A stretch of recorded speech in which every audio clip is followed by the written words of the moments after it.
দিন ধরে পরান্টার মধ্যে গুতুর গুতুর করতে আসছিল, পেটটা ভরে কয়টা ভাত খাবো, তাও আবার কয়েক রকমের ভর্তা দিয়ে। বুঝেন কি একটা অবস্থা। তো কয়েক রকমের ভর্তা বানানো কিন্তু মুখের কথা না, মুখের কথা না, কিন্তু এটা কিন্তু হাতের কথা। মানে মুখ দিয়ে বললেই হবে না, হাতটাকে জোরে চালাতে হবে, মানে হাতটাকে থামানো যাবে না এরকম কয়েক রকমের ভর্তা বানাইতে গেলে। যেদিন দুপুরে এরকম কয়েক রকমের ভর্তা বানানোর কথা চিন্তা করবেন, ওই দিন হাতটাকে আগে থেকেই কি করবেন, রেডি করে রাখবেন। তো সেই জন্য কিন্তু আমি কতগুলো হুকনা মরিচ কিন্তু সুন্দর মতো টেলে নিয়ে নিছি, আর নিয়ে নিছি কতগুলো পেঁয়াজটাকেও কিন্তু আমি হালকা টেলে নিয়েছি, রসুনগুলোকেও হালকা হালকা টেলে নিয়েছি। এরপর একটা প্লেটের মধ্যে সব পেঁয়াজ, রসুন, ধনেপাতা আর কাঁচামরিচ, শুকনা মরিচ আমি কিন্তু সুন্দর মতো মাখা জাকা করে নিয়েছি। সাথে কিন্তু সরিষার তেলও দিয়েছিলাম। কি বলবো, তাড়াহুড়ার চোটে কিন্তু সেগুলোর ক্লিপ নিতেও ভুলে গিয়েছি। বুঝছেন কি একটা অবস্থা।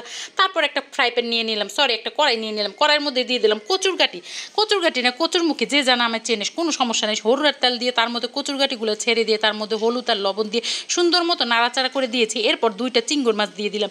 চিংড়ি মাছ দিয়ে ঢেকে কতক্ষণ সেদ্ধ করে নাড়াচাড়া করলে কিন্তু তৈরি হয়ে যাবে এটা। এখন এটাকে নিয়ে যাব আমরা মেশিনের মধ্যে। আমি আমার মেশিনটার মধ্যে নিয়ে নিছি। আমার মেশিনটা হলো এই পাটাপোতার মধ্যে ভর্তা বানানোর স্বাদ যে কি, এটা কিন্তু যে পাটাপোতায় না খাইছে সে কিন্তু বুঝবে না। মানে যে পাটাপোতায় খাইছে সে কিন্তু অন্য কোনোভাবে ভর্তা খাওয়ার কথা চিন্তাও করতে পারে না, মানে ব্লেন্ডারের কথা। আচ্ছা যাই হোক, আমার কচুরমুখীগুলো আর চিংড়ি মাছগুলো সুন্দর করে বাটাবাটি হয়ে গেছে। এখন যে সেই শুকনা মরিচের ভর্তাটা বানিয়ে রেখেছিলাম সেখান থেকে একটুখানি নিয়ে মাখাজোকা করলেই হয়ে যাবে এই যে আমাদের কচুরমুখীর ভর্তাটা। এখন আবার চলে যাব কড়াইয়ের মধ্যে, সেখানে দিয়ে দেবো একটা বড় মিডিয়াম সাইজের আলু। সেই আলুটাকে আমি পাতলা পাতলা করে কেটে কড়াইয়ের মধ্যে দিয়ে দিচ্ছি, হলুদ লবণ দিয়ে ঢেকে খুব সুন্দরভাবে সেদ্ধ না হওয়া পর্যন্ত ভেজে নিয়েছি। যখনই ভাজা হয়ে যাবে, সেদ্ধ হয়ে যাবে, তখন এগুলোকে উঠিয়ে আবার সেই মেশিনের মধ্যে চলে আসবো, মানে পাটার মধ্যে। আরে বোঝেন কি একটা অবস্থা, মাথা কিন্তু পুরাই নষ্ট হয়ে গেছে। আলু সেটাও আমি পাটার মধ্যে বেটে নিচ্ছি, কি একটা অবস্থা বুঝতে পারছেন। আচ্ছা যাই হোক, আলুটাকে বেটে নিয়ে খুব সুন্দর করে সেই যে শুকনা মরিচ আর পেঁয়াজের যে মাখাটা আছে সেটা দিয়ে দিলাম, আর দিয়ে দিলাম সাথে আর একটু কাঁচা পেঁয়াজ। এটাকে মাখা জায়গা করে নিলে হয়ে যাবে আমার স্পেশাল আলু ভর্তা। এখন আবার কড়াইয়ের মধ্যে দিয়ে দিলাম 2টা ল্যাঞ্জা। এই যে ল্যাঞ্জা 2টা আমার ফ্রিজের মধ্যে কতদিন ধরে গুচুর করতেছিল, মানে শুয়েছিল, চিত হয়েছিল, বসেছিল, এটাকে কেউ খাচ্ছিল না। ভাবলাম এটাকেই আজকে খেয়ে ফেলবো। সেই 2টা ল্যাঞ্জার সাথে দিয়ে দিলাম 3 পিস টমেটো, এটাকে ভাগ করে দিয়ে দিয়েছি। এটাকে কিন্তু একসাথে ভর্তা করবো না, আলাদাভাবে ভর্তা করবো, কিন্তু একসাথে ভেজে নিলাম, মানে আমি একটু সময় বাঁচিয়ে নিলাম।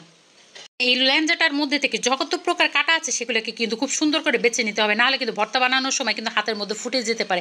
যাই হোক, কয়েক কুয়া রসুন নিয়ে নিচ্ছে। এখন রসুনটাকে মাছের সাথে খুব সুন্দর করে মাখা জাকা করে পেঁয়াজ মরিচের ভর্তাটা দিয়ে খুব সুন্দর করে মাখা জাকা করে নিলাম। সামান্য একটু লবণ দিয়ে দিয়েছিলাম, এই যে হয়ে গেল আমার মাছের ভর্তা। এখন আবার কড়াইয়ের মধ্যে আবার একটু হলুদের তেল দিয়ে দিব একটা বেগুন চাকচাক করে কেটে, এটাকেও লাল লাল করে খুব সুন্দর করে ভেজে নিতে হবে। যতক্ষণ একটু লাল লাল করে ভাজলে কিন্তু এই ভর্তাটা বেশি মজা হয়। এরপর হাত দিয়ে চটকে সুন্দরভাবে নিতে হবে। এরপরে যে পেঁয়াজ রসুন আর হচ্ছে গিয়ে মরিচের ভর্তাটা বানিয়ে ফেলেছিলাম সেটা আর একটু কাঁচা পেঁয়াজ দিয়ে সুন্দর মতো মাখা জায়গা করলে হয়ে যাবে আমার এই যে ভাজা বেগুনের ভর্তা। সাথে কিন্তু একটু লবণ আর ধনেপাতাও দিয়ে দিয়েছিলাম। মাখা জায়গা হয়ে গেছে, এই যে আমার বেগুনের ভর্তা তৈরি। আবার কড়াইয়ের মধ্যে চলে যাবে। এবার কিন্তু মুই হুটকি এখানে টেলে নিচ্ছে। এই হুটকিগুলো কিন্তু খুব সুন্দর করে আস্তে মিডিয়াম আছে সুন্দরভাবে নাড়াচাড়া করে বেজে নিতে হবে। বেশি আছে ভাজলে কিন্তু এটা তেতো হয়ে যাবে, তখন কিন্তু খেতে ভালো লাগবে না। তখন আবার আমার দোষ দিয়ে কিন্তু কোনো লাভ নেই। দিয়ে দিলাম কতগুলো রসুন, আর দিয়ে দিলাম সেই যে পেঁয়াজ মরিচের ভর্তাটা, সেটা এখন পাটার মধ্যে করে খুব সুন্দর করে বেটে নিয়ে নেব। সাথে কিছু কাঁচা পেঁয়াজও দিয়ে দিচ্ছি। কাঁচা পেঁয়াজটা কিন্তু আদা বাটা করে বেটে নিতে হবে। এখন মাখা চকা করলে হয়ে যাবে আমার শুটকির ভর্তা। এরপরে যে সেই টমেটোটা ভেজেছিলাম সেই টমেটোটাও নিয়ে নিলাম। টমেটোটার সাথে সেই পেঁয়াজ মরিচের যে ভর্তাটা আছে সেটার সাথে মাখা চকা করলে কিন্তু আমার টমেটো ভর্তা হয়ে যাবে। সাথে কিন্তু একটু ধনেপাতা আর কাঁচা পেঁয়াজও দিয়ে দিয়েছিলাম। এই যে আমার টমেটোর ভর্তা হয়ে গেছে। এখন একটু পেঁয়াজ মরিচের যে ভর্তাটা ছিল সেটার সাথে আর একটু ধনেপাতা, লবণ আর তেল দিয়ে মাখিয়ে নিলাম পেঁয়াজ মরিচের ভর্তা। এখন একটা প্লেটের মধ্যে সব কিছু সুন্দরভাবে সাজিয়ে নিয়ে নিয়েছি। এখন আর কি, জিব্বার পানি তো আর মানে কি বলবো আটকানোই যাচ্ছিল না। এখন নিয়ে নিলাম আমি খুদের ভাত। এই খুদের ভাতের সাথে আমি সব রকমের ভর্তা নিয়ে নিয়েছি। এখন একটু একটু করে খেয়ে নিচ্ছি। কি যে বলবো, এখন যখন ভয়েস দিচ্ছিলাম আমার মনে হচ্ছিল মুখের লোল পড়ে যাচ্ছিল। বিশ্বাস করেন আমি কিন্তু কথাই বলতে পারতেছিলাম না। তো আজকে যাদের রেসিপি ভালো লাগবে সবাই কমেন্ট করে যাবেন।